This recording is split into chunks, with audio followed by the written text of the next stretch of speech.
Mr. Holster here, just finishing up a little coffee in the tack room this morning.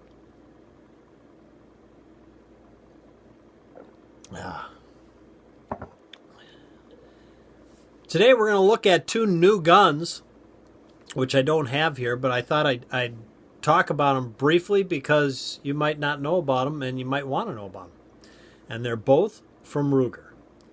Let's take a look at the first one. Here it is, the Ruger Lite Rack LCP2 chambered in .22 long rifle. This is kind of an interesting gun because other than the fact that you could use it as a trainer for your 380 if you actually carry one of those things, it has a few improvements to it to allow you to manipulate the gun a little easier, and I think that's really designed it to get to the market of people that might have arthritis and have a problem handling certain firearms. And that's kind of a twofold deal here, if you want to call it that. You can go with a revolver. It's a lot easier if you have arthritis, but pulling the trigger is a lot harder than it would be on a gun like this with a fairly light trigger pull, because it's a semi-cocked affair when you go to pull the trigger.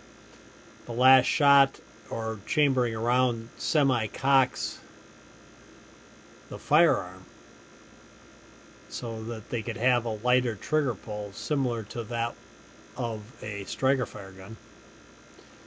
So this kind of gives you the best of both worlds, because the problem with the semi-automatic, if you have arthritis, is pulling that slide back and chambering the round. And of course, Beretta for years has a little 22 and a 25 that has a tip-up barrel, the Model 21A.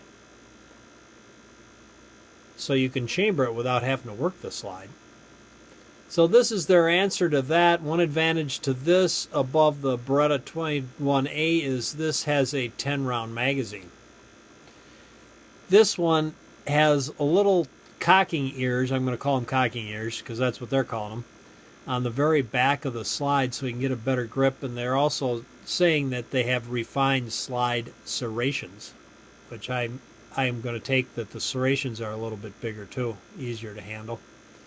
And of course it's going to have a lighter pull on that slide because it's a 22, so it's going to have a much lighter recoil spring than you would have on the 380. And of course it's going to be low recoiling because it is 22 long rifle. So I think that's part of what they're marketing here, is they're marketing it to people that might be elderly and have arthritis issues, or working a double action revolver or slide on a heavier firearm, which would be hard to manipulate, is good for them. Of course, they also have the ability to market this to people that have those 380s and use this for training, cheaper training, the 22 now that it is available. It also has a new floor plate on it to enable them to have that 10 rounds that extends a little bit and gives you a better grip with that extension. The one thing that they do have on this, which I'm all for, is the safety, but I'm kind of confused on the safety in that it pushes forward and back, and might not be all that conducive to a holster in the pocket. I don't know. Something to think about. So there you have that. That's the one new gun, the low recoiling LCP2 chambered in .22 long rifle. Let's move on to the next gun, and this one I find very interesting. This is the Ruger 5.7. Yeah, a 5.7 by 28. And it's got a safety similar to that of a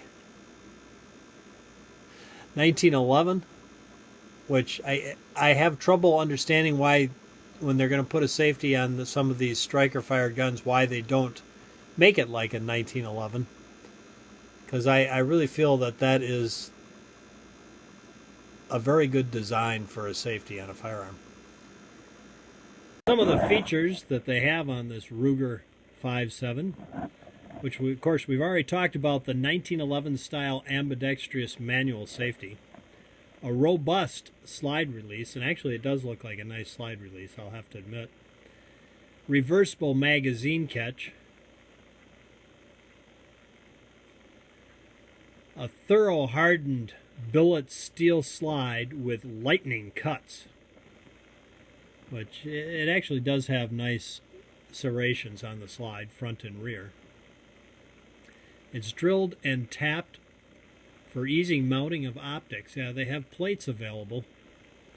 It's pre-drilled and tapped, and they have plates available for different type of optics that you can mount on this. You can buy them on the Ruger website.